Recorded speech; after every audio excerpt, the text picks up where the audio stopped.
இலக்கிய சீரியலில் இந்த கடத்தலுக்கு ஒரு முடிவே இல்லையா? ஸோ கடத்தல் சீனை எப்படா முடிப்பாங்க அப்படின்னு போர் அடிக்கிற அளவுக்கு இந்த கடத்தல் சீன் போயிட்டுருக்குங்க. ஸோ கௌதம் ஒரு பக்கம் ஜெயிலே இருக்கார். இங்கே இலக்கியா அந்த நாக மூலயமா கார்த்தியை கண்டுபிடிச்சலாம் அப்படின்னு ட்ரை பண்ணாங்க இல்லையா? ஆனால் இப்போது நாகு நல்லவனா திருந்தி அந்த எஸ்எஸ்கேட போய் பேசணும்னு சொல்லி போக எஸ்எஸ்கே நாகுவை பிடிச்சி அடைச்சி வச்சுட்டான். இப்போது நாகு எஸ்எஸ்கே கட்டுப்பாட்டில், கார்த்தி நாகுடி கட்டுப்பாட்டில். இப்போது இலக்கியா எப்படி தான் கண்டுபிடிக்க போகிறாங்க? இலக்கியாவில் இன்னி என்ன பண்ண முடியும்?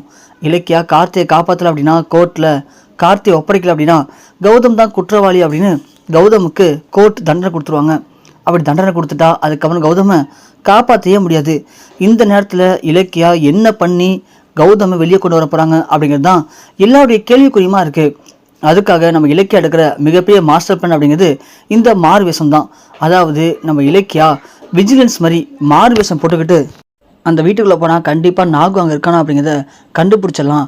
எனக்கு என்னமோ அந்த நாகுடைய ஒய்ஃப் சொன்னதை வச்சு பார்க்கும்போது அந்த எஸ்எஸ்கே வீட்டில் தான் நாகு இருப்பான்னு தோணுது அப்படின்னு இலக்கியா இந்த ஒரு பிளானை போகிறாங்க. இலக்கியா போகிற பிளான் எல்லாமே சூப்பராக தான் இருக்கும். ஆனால் அதை கரெக்டாக நடத்தி முடிக்கணுமே, முடிக்கிறதுக்குள்ளே தான் ஏதாவது பிரச்சனை வந்துடுமே. இந்த நேரத்தில் இலக்கியா எப்படி காப்பாற்ற போகிறாங்க? ஸோ சொன்ன மாதிரி இலக்கியா விஜிலன்ஸ் ஆஃபீஸர் மாதிரி அவங்க கெட்டப்லாம் சேஞ்ச் பண்ணிக்கிட்டு கரெக்டாக நம்ம தாட்சாயினி வீட்டுக்குள்ளேயும் போகிறாங்க. ஏற்கனவே தாட்சாயினி வீட்டுக்குள்ளே நாகு மாடில் தான் அடைச்சி வைக்கப்பட்டிருக்கான். இங்கே தாட்சாயினி கதவை திறக்கும் போது இலக்கியா, ரேவதி, ஜானகி இந்த 3 பேரும் மார்வெஸ்டில் இருக்காங்க. தாட்சாயினி இவங்களை பார்த்ததும் என்னது பார்க்கறதுக்கே ஆளுங்களாம் ஒரு மாதிரி வித்தியாசமாக இருக்காங்க, யாராக இருப்பாங்க அப்படின்னு யோசிக்கிறாங்க. யோசிச்சுக்கிட்டு ஆமாம் யார் நீங்களாம், என்ன வேணும் உங்களுக்கு அப்படின்னு கேட்க, இங்கே பாருங்கள் இங்கே தாட்சாயினி யார், எஸ்எஸ்கே யார் அப்படின்னு கேட்க, நான் தான் தாட்சாயினி, என் ஹஸ்பண்ட் தான் எஸ்எஸ்கே, அவர் கொஞ்சம் வெளியே போயிருக்காரு. ஆமாம் நீங்களும் யாருமா? முதல்ல நாங்கள் விஜிலன்ஸ்லேருந்து வரோம். என்ன விஜிலன்ஸா? விஜிலன்ஸ்லேருந்து எதுக்கு இங்கே வந்திருக்கீங்க? விஜிலன்ஸ்லேருந்து எதுக்கு இங்கே வருவோம்? எல்லாம் உங்கள் பேரில் ஒரு கம்ப்ளைண்ட் வந்திருக்கு, அது விசாரிக்க தான் வந்திருக்கோம், உள்ளே போய் பேசலாங்களா அப்படின்னு சொல்ல தாட்சாயினியும் சரி உள்ளே வாங்க அப்படின்னு உள்ளே கூட்டிகிட்டு போகிறாங்க. உள்ளே போனதும் எல்லாரும் திருதுன்னு முடிக்கிறாங்க. தாட்சாயினிக்கு என்ன பண்ணுறது ஒன்றுமே புரியல.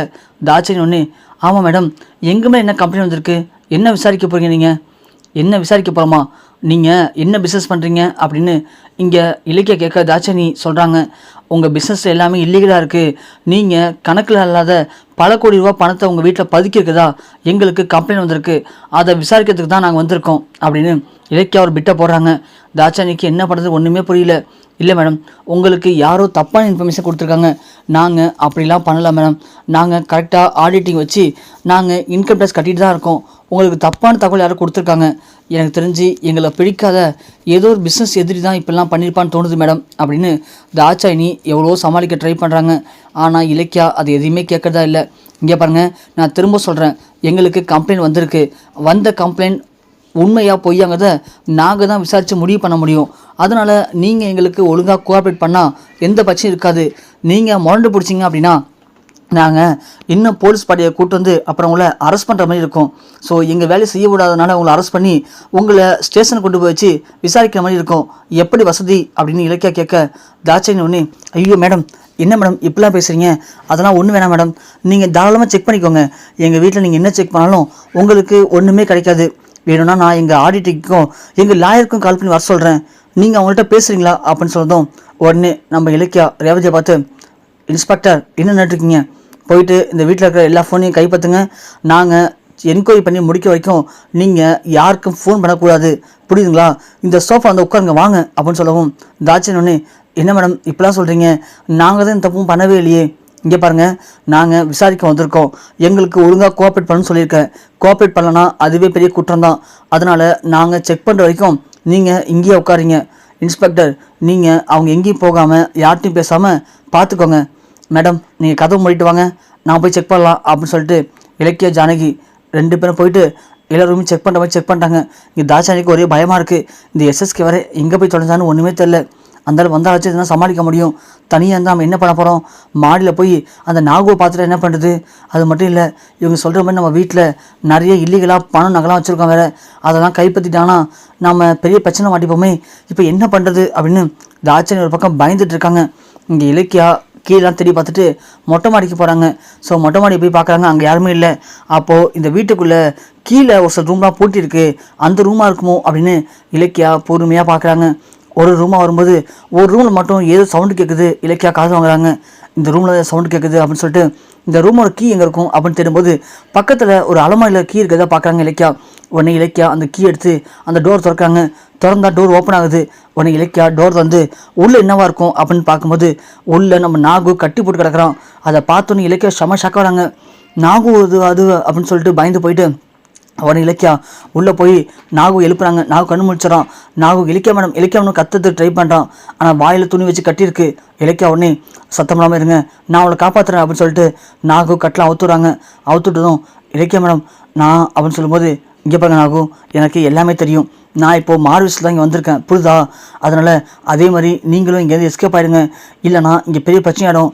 நீங்கள் கார்த்திகத்தை கண்டுபிடிச்சி கார்த்தியை என்கிட்ட கொண்டு ஒப்படைக்கணும்னு சொல்லியிருக்கீங்களே, நீங்களும் கார்த்தி 2 பேர் சேர்ந்து கோர்ட்டுக்கு போனால் மட்டும்தான் இதுக்கு பின்னாடி இருக்கிற இந்த எஸ்எஸ்கேங்கிற மிகப்பெரிய அரக்க சிக்குவான். இல்லைனா இவன் தப்பிச்சு இன்னும் இது மாதிரி பல பேர் குடும்பத்தை பழிவாங்கிறதுக்கு எதனா பண்ணுவான் அப்படின்னு சொல்ல நாகுவனே இங்கே பாருங்க மேடம், நீங்கள் என் பொண்ணோட உயிரை காப்பாற்றிருக்கீங்க.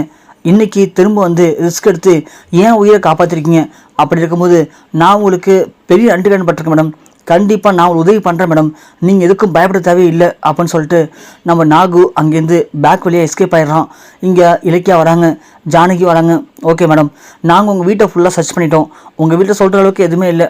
சரி, ராங் இன்ஃபர்மேஷன் தான், நாங்கள் கிளம்புறோம், சாரி மேடம் அப்படின்னு சொல்ல தாட்சன் ஒன்னே அதுதானே நானும் அப்பயே சொன்னேன், அந்த மாதிரி இது இருக்கான்னு சொல்லிட்டு நீங்கள் தான் நம்பவே இல்லை. இல்லை மேடம், எங்களுக்கு கம்ப்ளைண்ட் ஒன்று வந்துச்சுன்னா அதை நாங்கள் செக் பண்ணி தான் பார்க்க முடியும், அதுதான் எங்கள் வேலை. ஸோ ஓகே மேடம், நாங்கள் கிளம்புறோம் அப்படின்னு சொல்லிட்டு இங்கே இலக்கிய கிளம்புறாங்க.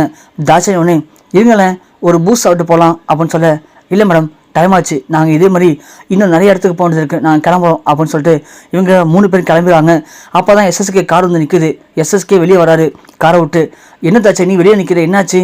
இல்லைங்க, பெரிய ஒரு கண்டம் வந்துச்சு, நல்ல வேலை அந்த கண்டத்தில் நம்ம தப்பிச்சிட்டோம். என்ன சொல்கிறா நீ, என்னாச்சு அப்படின்னு கேட்க இது மாதிரி விஜிலன்ஸ் வந்து ஒரு 3 பேர் வந்தாங்க, வந்து வீட்டை ஃபுல்லாக சர்ச் பண்ணாங்க. சர்ச் பண்ணிவிட்டு ராங் இன்ஃபர்மேஷன் அப்படின்னு சொல்லி கிளம்பிட்டாங்க அப்படின்னு சொல்ல அதான் நான் பார்த்தேன், நம்ம வீட்டில் சிக்கிறதாவது நான் தான் எல்லாத்தையும் பக்காவாக பதுக்கி வச்சுருக்கேனே, அதெல்லாம் யாராலையும் கண்டுபிடிக்க முடியாது. ஆமாம், மேல் நாகு இருந்தானே அவன் என்னன்னா? ஐயோ நல்ல வேலை ஞாபகப்படுத்துனீங்க, என்ன சித்திர வாங்க போய் பார்க்கலாம் அப்படின்னு சொல்லிட்டு போகிறாங்க. போய் பார்த்தா டோர் திறந்து கிடக்குது. என்னங்க தாட்சன் டோர் திறந்துருக்கு, தெரியல எஸ்எஸ்கே அப்படின்னு உள்ளே பார்த்தா உள்ளே யாருமே இல்லை. ஐயோ தாட்சாயினி நாகு எஸ்கேப் போயிட்டானா? ஆஹா எஸ்எஸ்கே, இந்த 3 பேர் வந்தாங்கன்னு சொன்ன விஜிலன்ஸில் அவங்க வந்து தான் இதுமாதிரி பண்ணியிருப்பாங்கன்னு நினைக்கிறேன். அவங்க வந்து டோர் திறந்துருப்பாங்களோ, அப்போ ஓடி இருப்பானோ. ஐயோ தாட்சாயினி எப்படி ஓடி இருக்க முடியும்? நான் தான் அவன் கை காலில் கட்டி போட்டிருந்தேனே, கண்டிப்பாக அவன் கட்டெல்லாம் அவுத்துடாமல் அவனால் ஓடி இருக்க வாய்ப்பே இல்லை. சரி, விஜிலன்ஸ் வந்தாங்களே, அவங்க ஐடி கார்டு பார்த்தேன் நீனு? இல்லை எஸ்எஸ்கே. சரி, நம்ம வீட்டை சர்ச் பண்ணி எதுவுமேன்னு சொல்லி ஒரு ரிப்போர்ட் கொடுத்துருப்பாங்களே, அந்த நோட்டீஸ் எங்கே இருக்குது? அதெல்லாம் அவனுக்கு கொடுக்கல எஸ்எஸ்கே. ஐயோ தாட்சாயினி என்ன சொல்கிற? எதுவுமே கொடுக்காம எப்படி வந்துட்டு போயிருக்க முடியும்? என்னாச்சு உனக்கு? எப்படி நீ இதெல்லாம் கேட்காம அவங்கள விட்ட? ஐயோ எஸ்எஸ்கே, நாகு வீட்டுக்குள்ள இருக்கானே அப்படிங்கிற பயமும், அது மட்டும் இல்லாமல் நம்ம வீட்டில் நிறைய பணம் வச்சுருக்கோமே, அந்த பயமுமே நான் அந்த அளவுக்கு யோசிக்க வைக்கல. நானும் அவங்கள பார்த்தோன்னே கொஞ்சம் அப்படியே மிரண்டு போய் உட்காந்துட்டேன் எஸ்எஸ்கே. ஐயோ தாட்சாயினி நல்லா நம்மளை ஏமாற்றிட்டாங்க. வந்தது விஜிலன்ஸ் ஆனா இல்லை யாராக இருக்கும்? ஒருவேளை அந்த இலக்கியவா இருப்பாளோ? எஸ்எஸ்கே இருக்கலாம் தாட்சாயினி, இருக்கலாம். அந்த இலக்கியா சாதாரண கிடையாது. அவன் புருஷனை காப்பாற்றுறதுக்காக எந்த லெவலுக்காலும் போவா. ஒருவேளை வந்தது இலக்கியா வந்தால் கண்டிப்பாக நாகுவை அவள் தான் கொண்டு போயிருப்பா. நாகுவை கொண்டு போயிருந்தா அடுத்தது கார்த்தியை நம்மள்கிட்ட வந்து எப்படியாவது காப்பாற்றணும்னு நினப்பா. நீ சீக்கிரம் கிளம்பு, நாம் அந்த கார்த்திக்கு இடத்துக்கு போவோம். போயிட்டு அந்த ரவுடி பசங்களை வச்சு கார்த்தியை வேறொரு பாதுகாப்பு இடத்துக்கு மூவ் பண்ணுவோம். இல்லைனா கார்த்தி நம்ம கைவிட்டு போயிடுவான். கார்த்தி நம்ம கைவிட்டு போயிட்டா நம்ம போட்ட எல்லா திட்டமும் கேன்சல் ஆகிடும் அப்படின்னு பத்திரி அடிச்சுக்கிட்டு நம்ம எஸ்எஸ்கே தாட்சாயினி 2 பேரும் கார்த்திக் இடத்துக்கு ஓடுறாங்க. ஆனால் அதுக்குள்ளே எப்படி நாகு கார்த்தியை காப்பாற்றி சொன்னபடி இலக்கியத்தை ஒப்படைச்சி கோர்ட்டில் வந்து கௌதம் சாருக்கு இதுக்கு சம்மந்தம் இல்லை, எல்லா தப்பையும் பண்ணது எஸ்எஸ்கே தான் அப்படின்னு சொல்லி நாகு கண்டிப்பாக சாட்சி சொல்ல தான் போகிறான். இதனால் எஸ்எஸ்கே இது வரைக்கும் பண்ண எல்லா தப்புக்கும் பிராச்சித்தமாக அவர் ஜெயில் தண்டனை அனுபவிக்க தான் போகிறாரு. கார்த்திக் கௌதம் 2 பேரும் ஒத்துமையாக எந்த பிரச்சனையும் இல்லாமல் வெளியே வரதான் போகிறாங்க. இதுக்கு பின்னாடி இருந்தது எல்லாமே எஸ்எஸ்கே தான் புரிஞ்சா கார்த்திக் கண்டிப்பாக கௌதம் மேலே நம்ம தப்பாக எண்ணத்தை வச்சுருக்கோம் அப்படிங்கிறத அவருடைய எண்ணத்தை மாற்றிப்பார். அதே மாதிரி கௌதம் பொறுப்பான அண்ணன் அப்படிங்கிறத திரும்பவும் நிரூபித்து ஒரே குடும்பமாக எந்த பிரச்சனையும் இல்லாமல் திரும்பவும் ஒன்று சேர போகிறாங்க கௌதம் இலக்கியா.